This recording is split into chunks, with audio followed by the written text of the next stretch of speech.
Untuk pertama kalinya setelah menjabat sebagai kepala negara, Presiden Prabowo Subianto mengunjungi ibu kota Nusantara.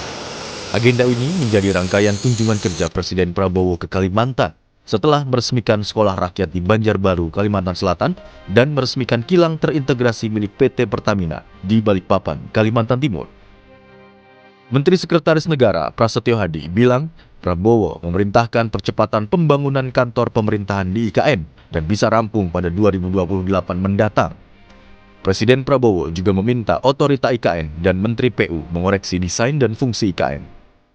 Berkenaan dengan progres pembangunan ibu kota Nusantara kita yang Bapak Presiden memang sejak awal memberikan penekanan untuk mempercepat proses pembangunan fasilitas yang akan dipergunakan untuk legislatif maupun yudikatif yang harapannya bisa selesai di tahun 2028. Jadi tadi masih ada beberapa hal yang Bapak Presiden memberikan koreksi terhadap pertama misalnya mengenai desain, kedua mengenai fungsi, dan diminta terus-menerus OIKN dan Kementerian PU untuk memperbaiki. Wakil Ketua Umum Partai Demokrat, Dede Yusuf, menilai kunjungan Prabowo ke IKN menegaskan sikap pemerintah melanjutkan pembangunan IKN yang ditargetkan menjadi ibu kota politik pada 2028 mendatang. Itu kan membuktikan, kunjungan Presiden dengan para menterinya membuktikan bahwa ini adalah sebuah legacy yang harus diselesaikan. Oke. Sementara itu, menanggapi kunjungan Presiden Prabowo ke IKN, Ketua DPR Puan Maharani bilang akan tampung informasi dan evaluasi dari kunjungan Presiden Prabowo ke IKN. IKN tentu saja kita akan menampung masukan atau kemudian informasi yang nanti yang didapat dari pemerintah terkait dengan kunjungan Bapak Presiden. Pada September 2024, Prabowo mengunjungi IKN untuk menghadiri sidang kabinet paripurna terakhir masa pemerintahan Presiden Joko Widodo Ma'ruf Amin. Saat itu, Prabowo masih menjabat sebagai Menteri Pertahanan sekali. Untuk pertama kalinya setelah menjabat sebagai kepala negara, Presiden Prabowo Subianto mengunjungi ibu kota Nusantara. Apakah kunjungan ini menegaskan pemerintah melanjutkan legasi Jokowi? Kita akan bahas bersama Ketua Komisi 2 DPR fraksi Partai Nasdem, Rifki Nizami Karsayuda. Selamat pagi, Pak Rifki. Selamat pagi, Mario. Terima kasih sudah bergabung di Dialog Sapa Indonesia Pagi pada hari ini, serta Direktur Trias Politika Strategis Agung Baskoro. Mas Agung, selamat pagi. Pagi, Mas Mario, pemirsa semua. Terima kasih Bapak-Bapak sudah menyediakan waktunya untuk bergabung di Dialog Sapa Indonesia Pagi. Saya ke Pak Rifki terlebih dahulu dan to the point. Pak Rifki, berarti dengan kedatangan Presiden ke IKN untuk membantah spekulasi selama ini bahwa IKN adalah proyek yang mubazir, seperti itu? Ya, ada dua pesan politik penting yang telah disampaikan oleh Presiden Prabowo untuk Ibu Kota Nusantara. Yang pertama, beliau menerbitkan Peraturan Presiden nomor 79 tahun 2025, yang di dalam Peraturan Presiden tersebut dinyatakan bahwa tahun 2028 IKN harus fungsional sebagai ibu kota politik. Yang kita tanya kemudian apa tafsir ibu kota politik? Menteri Sekretaris Negara menjelaskan ibu kota politik sepadan dengan ibu kota negara yang diatur di dalam Undang-Undang IKN, Undang-Undang nomor 3 tahun 2022. Dan pesan politik yang kedua yang paling penting saya kira adalah secara fisik Pak Prabowo hadir di IKN kemarin sebagaimana yang kita bahas hari ini, dan itu sekaligus menjawab spekulasi publik selama ini berkembang bahwa dalam pemerintahan Presiden Prabowo Subianto ada keengganan untuk melanjutkan proses pembangunan dan akselerasi pembangunan serta fungsionalisasi IKN. Walaupun kami di Komisi 2 DPR RI jujur tidak pernah percaya dengan spekulasi itu. Kenapa?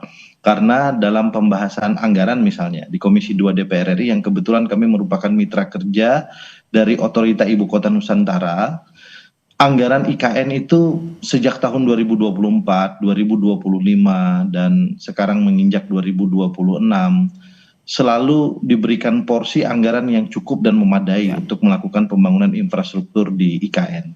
Kepala Otorita IKN juga terus menyampaikan kepada kami bahwa deadline penyelesaian pembangunan infrastruktur trias politika, eksekutif, legislatif, yudikatif itu harus selesai tahun 2028.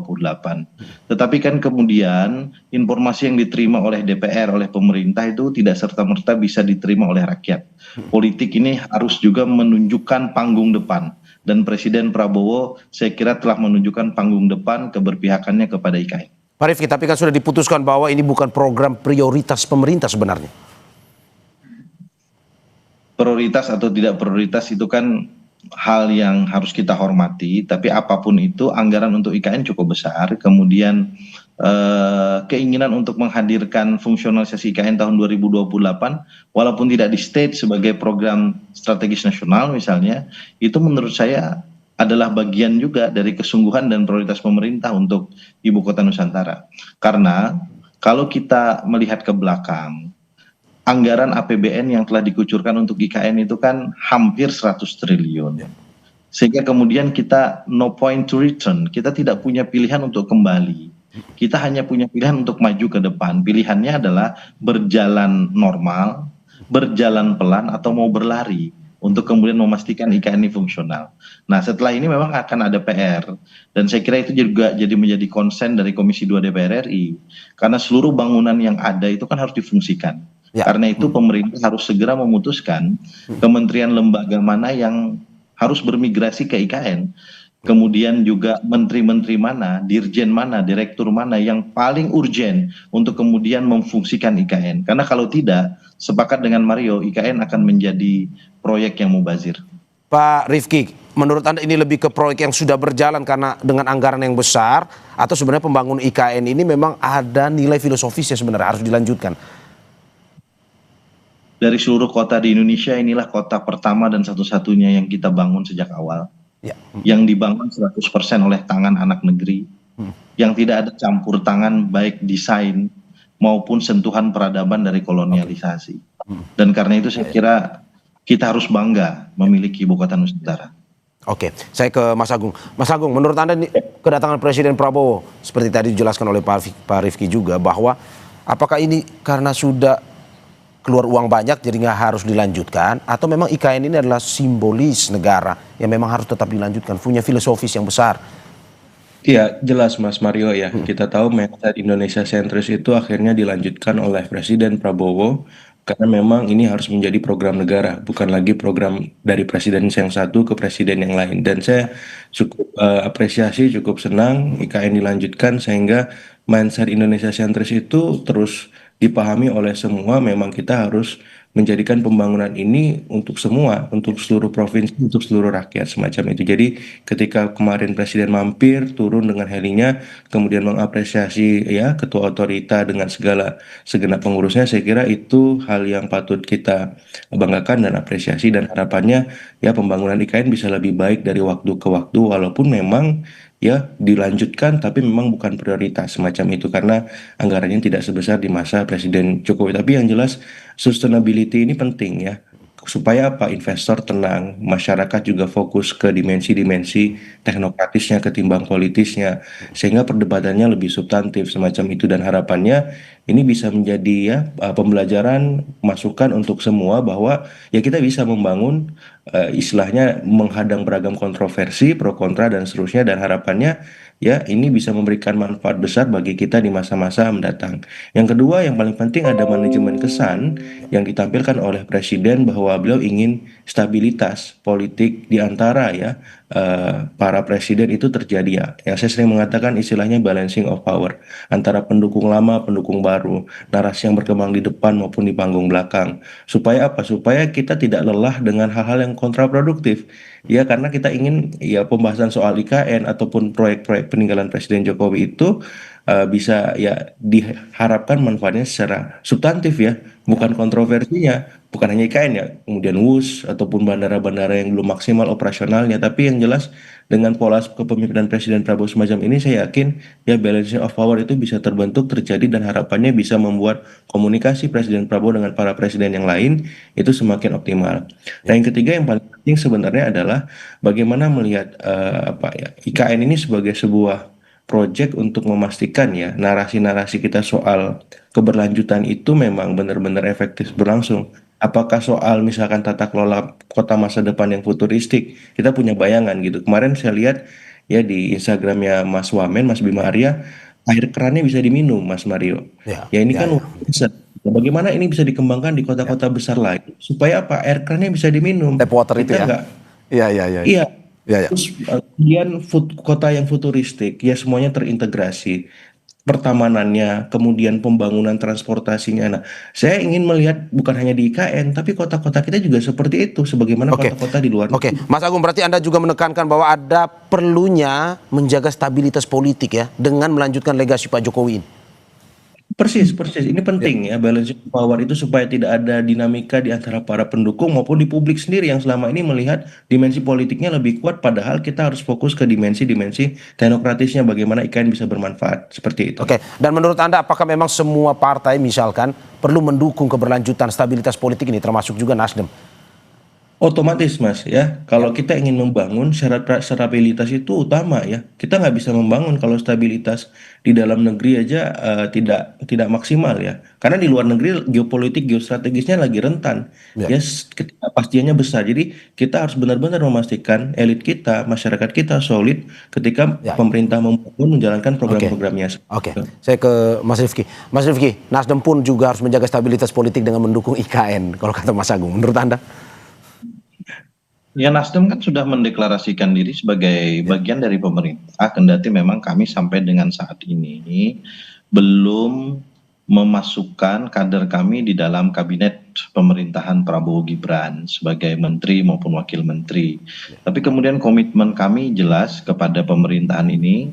Kami saat ini di DPR punya 69 anggota fraksi Partai Nasdem. Kami diberi amanah untuk memimpin 3 komisi di DPR selain saya. Kami juga memimpin Komisi 9 bidang kesehatan dan kesejahteraan, kemudian ada juga memimpin Komisi 13 bidang implementasi dan penegakan hukum. Dan karena itu seluruh energi Partai Nasdem selalu kami curahkan untuk memberikan dukungan kepada pemerintahan ini. Bahwa Partai Nasdem pernah secara resmi dan bahkan satu-satunya partai politik yang memberikan pernyataan terhadap keberlanjutan pembangunan IKN dengan memberikan 2 opsi yang ekstrim. Opsi yang pertama adalah melanjutkan dan memfungsikan dengan memberikan usulan wakil presiden dan beberapa menteri untuk segera berkantor di IKN agar berfungsi dengan baik. Dan opsi yang kedua, daripada mubazir, diserahkan asetnya kepada pemerintah Provinsi Kalimantan Timur, dan pemerintah harus berani juga menyatakan bahwa IKN tidak jadi prioritas, bahkan kita tutup episode tentang IKN. Tapi kan kemudian 2 opsi ini dipilih adalah opsi yang pertama, opsi untuk melanjutkan. Tidak lama setelah itu, mungkin 1 bulan setelah pernyataan resmi Partai Nasdem, pemerintah mengeluarkan Peraturan Presiden Nomor 79 Tahun 2025 yang menegaskan keberadaan IKN sebagai ibu kota politik tahun 2028. Di sisi yang lain, kami di Komisi 2 DPR RI juga menerima rancangan APBN dari pemerintah yang kalau di Komisi 2 kami punya 11 mitra kerja dan IKN ini paling gede anggarannya dibanding mitra kerja yang lain gitu, dan itu menurut kami menunjukkan bahwa pemerintah ada kesungguh-sungguhan. Dan bagi Partai Nasdem, apa yang telah kami sampaikan menemukan tujuannya. Karena tujuan kami walaupun agak sarkas memberikan opsi yang kedua, sebetulnya kami pasti ingin mendukung opsi yang pertama. Kira-kira begitu. Oke, saya ke Mas Agung. Mas Agung, ini masih pembicaraan terkait dengan IKN, terutama soal finansialnya, di mana finansial untuk IKN ini lumayan cukup besar, di mana Presiden Prabowo juga dengan program-programnya punya program prioritas yang juga membutuhkan dana yang cukup besar. Menurut Anda apakah IKN ini tidak terlalu memakan banyak dana untuk pada akhirnya fokus ke IKN dan bisa mengganggu program-program yang lain, atau bagaimana menurut Anda? Iya, kalau ditanya apakah ini prioritas atau tidak dibanding program populer seperti makan bergizi gratis, sekolah rakyat, ya, kemudian koperasi desa kelurahan merah putih, atau cek pemeriksaan kesehatan gratis, saya kira anggaran IKN tahun ini hanya 6 triliun kalau saya tidak salah. Jadi sangat kecil, Mas Mario. Dilanjutkan, tapi bukan prioritas. Ya, dilanjutkan, tapi juga dengan gaya kepemimpinan Presiden Prabowo. Ya, jadi kemarin saya dengar juga ada redesign, refungsionalisasi beberapa hal yang itu disesuaikan dengan aspirasi presiden. Jadi ada syarat dan ketentuan atau catatan khusus dari presiden terhadap kelanjutan program IKN. Jadi saya melihat reframing soal itu yang mengemuka dan harapannya memang bisa membuat ya Presiden Prabowo lebih optimal memanfaatkan IKN. Jadi kalau kemarin ya kita tahu ini menjadi warisan atau legasinya Presiden Jokowi, tapi kemudian ketika masuk di masa Presiden Prabowo, IKN disesuaikan karena orientasi program pembangunan pemerintah kan hari ini fokus ke non fisik ya, khususnya pengembangan manusia, kualitasnya, dan seterusnya. Jadi berbeda jauh dengan Presiden Jokowi yang fokus di fisik, ya infrastruktur. Kita tahu ya jalan, jembatan, irigasi, dan seterusnya dibangun besar-besaran. Di masa Pak Prabowo sebaliknya ya, beliau ingin fokus bagaimana sumber daya manusia kita siap menyongsong apakah Indonesia Emas 2045, Indonesia Maju, dan seterusnya. Dan saya kira sah-sah saja ya, setiap pemerintahan, setiap presiden punya fokus masing-masing, dan harapannya ini tidak kemudian memutus mata rantai keberlanjutan itu, continuity ya, karena keberlanjutan itu, keberlangsungan ini harus terus, jangan sampai nanti setiap pemerintah, setiap presiden ketika ada program yang memang sedang berjalan tidak dilanjutkan, ini jadi presiden negatif juga bagi ya elit kita, publik kita. Jadi ketika ini dilanjutkan, saya kira sudah sebuah kemajuan yang luar biasa, karena di masa-masa sebelumnya seringkali ya ini terhenti karena satu dan lain hal, khususnya karena pertimbangan-pertimbangan politis tertentu, sehingga ya akhirnya yang muncul di publik kan akhirnya masalah pro kontra dan kontroversi yang tidak produktif, dan ini diputus rangkaian itu, dan harapannya ini bisa menjadi tradisi atau warisan baik kita kepada generasi kita berikutnya, pemimpin-pemimpin kita selanjutnya, bahwa apa? Bahwa ya nenek moyangnya pendahulu-pendahulunya itu punya legacy positif ya, apapun program baik dari pemerintahan sebelumnya dan akan dirasa bermanfaat untuk semua ya akan dilanjutkan, dan saya kira ini kita dukung semua seperti itu. Oke, saya ke Mas Rifki. Mas Rifki, anggaran tidak ada masalah untuk melihat pembangunan IKN ini? Gimana masalah? Anggaran, soal anggaran tadi seperti yang ditanyakan kepada Mas Agung. Ya kami, kalau APBN itu kan rancangan APBN-nya dari pemerintah, kami menerima dari pemerintah. Target penyelesaian pembangunan infrastruktur legislatif yudikatif sampai 2028 itu totalnya 48,8 triliun. Betul, APBN murni 2026 ini hanya 6 triliun. Tetapi kalau kita melihat dari kasus tahun 2025, itu selain APBN murni, IKN juga mendapatkan tambahan anggaran dari refocusing anggaran yang ada di pertengahan kuartal kedua atau kuartal ketiga tahun 2025. Sehingga dari kebutuhan mereka sekitar 16, sekian triliun tahun 2026, saya meyakini dengan kehadiran Presiden itu akan dipenuhi. Mungkin dari redesign dan refungsionalisasi yang disampaikan oleh Saudara Menteri Sekretaris Negara kepada publik ya, setelah kunjungan Presiden ke IKN, bisa jadi akan ada sedikit efisiensi terkait dengan pembangunan dua fungsi pemerintahan, legislatif dan yudikatif. Misal besarnya kantor gitu, atau kemudian besarnya rumah jabatan atau apartemen untuk para pejabat negara, itu kan akan mempengaruhi sekali efisiensi. Karena itu Komisi 2 DPR RI akan segera memanggil Kepala Otorita IKN dan jajaran untuk memastikan bahwa refungsionalisasi dan redesign yang diminta oleh Presiden itu akan kita sesuaikan anggarannya dengan persetujuan dari DPR. Oke, saya kembali ke Mas Agung.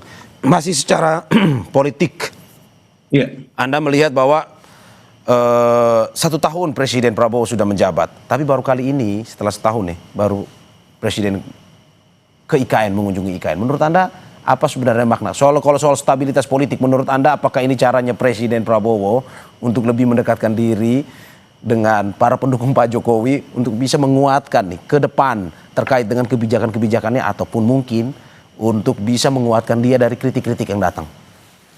Iya, saya kira secara teknis ini penting ya beliau kunjungan ya, walaupun pertama ya semacam itu untuk memastikan ini siap untuk digunakan ketika nanti ada percepatan ya dari 2028 misalkan, coba deh 2027 siap nggak gitu, dan beliau kemarin kita lihat gesturnya positif ya, mengapresiasi. Yang kedua secara substantif memang beliau harus dekat ke semua pendukung para presiden, Mas Mario ya, bukan hanya pendukung Pak Jokowi. Tapi kita tahu ya seringkali ya karena memang Pak Jokowi ini ketika memimpin ada residu-residunya ya, seringkali mengemuka di publik dan membuat dalam tanda petik pro kontra, otomatis harus distabilisasikan gitu dengan narasi-narasi bahwa kebijakan Presiden Jokowi itu tetap dilanjutkan. Walaupun disesuaikan yang saya sampaikan ada syarat dan ketentuannya, misalkan bukan atau belum menjadi prioritas dari Presiden Prabowo, tapi minimal dilanjutkan itu bagi pendukung oke. pendukung ya Jokowi itu sebuah ya kepuasan batin tersendiri. Kenapa? Karena tidak akan menjadi masalah sebagaimana sebelumnya sempat ada masalah ketika misalkan Presiden SBY punya legacy tapi memang ada masalah ya. Ya. Kita sebut misalkan ada soal-soal yang mungkin hambalang, ya, ada soal-soal kemudian senturi. Nah hari ini misalkan di masa Pak Jokowi ada soal-soal misalkan yang belum tuntas sepenuhnya ijazah, misalkan ada soal-soal infrastruktur yang mangkrak. Ya, nah ini bagaimana? Nah Pak Prabowo saya lihat ingin ya masalah-masalah itu tidak terlalu muncul sering di publik dan mengganggu konsentrasi beliau membangun. Dan Oke, saya kira itu positif. Oke, Mas Agung, masih jauh, tetapi apakah kita bisa bertanya sekarang, mungkinkah dengan isyarat kedatangan Presiden Prabowo ke IKN ini bisa kita lihat sebagai cara untuk mungkin saja menggandeng Mas Wapres Gibran kembali di 2029? Kalau itu masih lama dan masih jauh dan semuanya masih misteri Mas Mario. Oke. Ya karena di Koalisi Indonesia Maju Plus antriannya panjang Mas Rifki ya. Nasdem pun bisa jadi ngirim orang nanti untuk mendampingi Presiden Prabowo semacam itu. Oke. Jadi Mas Gibran akan mendapat kompetitor yang sangat kompetitif untuk 2029 kalau kerjanya tidak luar biasa. Oke, saya ke Mas Rifki. Menurut Anda secara politis, benarkah ini cara Presiden Prabowo untuk mendekati presiden-presiden sebelumnya untuk bisa menjaga stabilitas politik, mendapatkan dukungan juga untuk bisa lebih kuat dari kritikan-kritikan yang ada? Saya kira multi tafsir yang bisa kita berikan terhadap kehadiran Presiden Prabowo. Tafsir yang pertama tentu adalah komitmen beliau terhadap ibu kota Nusantara. Ya. Tafsir yang kedua, beliau ingin menghentikan spekulasi yang selama ini berkembang bahwa pemerintahan beliau tidak mengizinkan keberlanjutan dan akselerasi pembangunan IKN. Bahkan banyak yang berseloroh kepada saya, ngapain ada IKN gitu.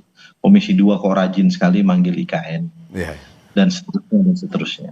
Tafsir yang ketiga, saya kira Presiden Prabowo adalah presiden yang punya mimpi besar ya, dengan berbagai macam program yang beliau telah terapkan.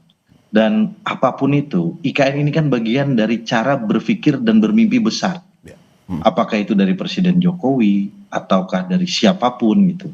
Dan karena itu sebetulnya cara pandang dan cara pikir Presiden Prabowo terhadap IKN mestinya tidak pernah menjadi masalah. Karena keinginan kita untuk menghadirkan ibu kota kita sendiri yang bukan sekedar Indonesia sentris tapi dibangun oleh 100% tangan anak bangsa sendiri, itu adalah mimpi dan keinginan besar yang tidak mungkin dilakukan oleh orang-orang kerdil dan bermimpi kecil. Dan yang keempat, saya kira ini sekaligus memberikan pesan kepada kita bahwa silaturahmi fisik antar presiden dan mantan presiden itu ternyata punya makna lebih dengan cara melanjutkan berbagai program-program yang pernah dicanangkan. Bukan hanya IKN, saya kira Presiden Prabowo juga punya komitmen untuk melanjutkan apa yang pernah dicanangkan presiden-presiden terdahulu, dan itu saya kira cara kepemimpinan yang sangat baik, sangat akomodatif, dan itu kita butuhkan di tengah Indonesia yang berbineka dan multikultur dan seterusnya. Oke, berarti tidak ada tafsiran dari Nasdem Mas Gibran akan digandeng kembali di 2029 tuh? Nggak ada, Pak Rifki ya? Kita ini masih sholat zuhur, jangan bicara waktu isya. Oke. Dilaksanakan kewajiban saat ini, yang akan datang nanti kita bicarakan sesuai dengan momentum dan waktu itu. Oke, saya ke Mas Agung. Terakhir Mas Agung, terkait dengan apa yang sebenarnya harus dilakukan oleh Presiden Prabowo untuk mempercepat IKN, tidak hanya pembangunan secara fisik tapi juga manusianya, kondisi sosialnya yang nantinya bisa diisi di IKN. Ya, saya kira memang kalau memang ada ruang-ruang fiskal yang mengemuka di kuartal berapapun ya, kedua dan ketiga untuk menambahkan anggaran di IKN, saya kira ini bagus ya, sehingga kita bisa melihat IKN itu ya bisa digunakan sesegera mungkin supaya publik ini tidak berdebat secara kontraproduktif, Mas Mario. ya IKN ini program mangkrak, IKN ini nggak bagus, IKN ini itu. Dan sekarang kita lihat kan bagus banget itu hasilnya. Ya, coba segera digunakan, segera efektif. Mungkin sebagian pemerintahan sudah berkantor di sana, supaya tadi mindset Indonesia sentris itu dipahami oleh masyarakat. Supaya masyarakat juga tahu bahwa banyak tangan-tangan anak negeri yang 100% kata Mas Rifki tadi hadir di sana. Kita pengen lihat, kita pengen tahu gitu wujud dan bentuknya ketika pemerintahan mulai bergulir dari sana. Sehingga kalau kemarin presiden mengarahkan 2028, ya kalau saya lebih cepat lagi kalau bisa, supaya perdebatan itu selesai dan berpindah ke hal-hal yang lebih substantif lain. Ya karena seringkali ruang publik kita ini noise-nya terlalu banyak, Mas Mario, nggak produktifnya terlalu tinggi, dan Ya. itu dalam beberapa hal mengganggu ya energi positif kita, energi kolektif kita sebagai bangsa untuk mengerjakan hal-hal besar, berpikir besar semacam itu. Jadi saya berharap demikian, dan sebenarnya 2029 itu bisa dipercepat pembahasannya, Mas Mario. Oke. Ketika misalkan kalau di dalam Islam itu dalam masa perjalanan yang bisa dijamak itu, ya dari maghrib sampai isya digabung, Oke. jadi bahasnya di maghrib gitu. Tapi memang situasi-situasi emergency itu belum tampak, tapi sudah mulai dicicil oleh elit kita untuk dibahas, termasuk ya mungkin dengan IKN Oke. ini. Mas Agung, berarti menurut Anda dampak politik secara nasional dan kedatangan presiden ke IKN ini adalah sesuatu yang positif ya? Riuh Positif di media sosial maupun di dunia nyata ini lebih maju untuk pembangunan. Mestinya positif, tapi kan ada juga yang melihatnya masih negatif, Mas Mario. Nah, kita nggak bisa mengendalikan itu. Kita fokus bagaimana menata dan membangun, ya supaya apa yang negatif tadi akhirnya berpikir objektif, seperti itu. Oke, saya juga terakhir ke Pak Rifki. Pak Rifki, apa yang harus dilakukan oleh Presiden Prabowo untuk percepatan ini? Terutama tadi Anda sudah bilang bahwa harus pemindahan para ASN ke sana. Apa lagi, Pak? Undang-Undang Nomor 3 Tahun 2022 tentang Ibu Kota Nusantara itu mewajibkan ada beberapa turunan peraturan perundang-undangan. Ya. Salah satu turunan peraturan perundang-undangan yang dibutuhkan adalah peraturan presiden terkait dengan perpindahan ASN dari Jakarta ke IKN. Kita punya ASN pusat lebih kurang 1,3 juta. Kendati tidak semuanya di Jakarta, tentu tersebar juga di seluruh Indonesia. Karena itu dari 1,3 juta ini harus diputuskan segera kira-kira kementerian lembaga mana yang urgent yang kemudian harus berpindah ke IKN. Kami menyarankan Wakil Presiden segera berpindah ke IKN tahun 2026 ini, diikuti oleh beberapa wakil-wakil menteri dan beberapa dirjen serta direktur yang fokus juga pada penyelenggaraan program-program prioritas nasional, misalnya ketahanan pangan. Ketahanan pangan itu rata-rata areanya kan ada di tengah dan timur Indonesia. Nah, karena itu kalau kemudian Wakil Presiden diberikan kepercayaan untuk mengontrol, memastikan implementasi proyek ketahanan pangan, cetak sawah dan seterusnya melalui IKN, saya kira itu positif. Sekaligus juga ingin menjawab ketimpangan pembangunan barat, tengah, timur Indonesia yang selama ini menjadi isu yang tidak pernah selesai. Dan mitra kerja kami Kementerian PAN dan Reformasi Birokrasi sebetulnya sudah mengajukan blueprint kepada Presiden terkait hal tersebut. Saya meyakini setelah Presiden datang dari IKN tidak akan lama lagi proses pemindahan atau mutasi ASN secara pelan-pelan ya. Tentu tidak akan bisa langsung gitu karena kita butuh banyak hal untuk memastikan itu, bukan hanya aspek administrasi tapi juga aspek sosiologis dan kultural yang harus kita pastikan itu akan segera kita lakukan ke IKN. Oke, sebelum saya tutup saya ingin tanya ke Pak Rifki, kata Mensesnek 10 sampai 15 ribu ASN untuk kemudian menempati IKN. Oke, sebelum saya tutup Pak, ini kalau kata Mensesnek kemarin itu pembangunan fasilitas itu prioritasnya untuk legislatif maupun yudikatif. Teman-teman DPR siap pindah ke IKN? Iyalah, kita ini kan orang taat hukum. Orang yang komitmen. Oke. Ini bukan soal selera pribadi, ini soal kebijakan yang harus kita dukung. Ya sih. Oke, terima kasih Ketua Komisi 2 DPR fraksi Partai Nasdem Rifki Nizami Karsayuda dan juga Direktur Trias Politika Strategis Agung Basporo atas apa yang disampaikan. Terima kasih sekali lagi dan sehat-sehat selalu Bapak-Bapak. Terima kasih Pak.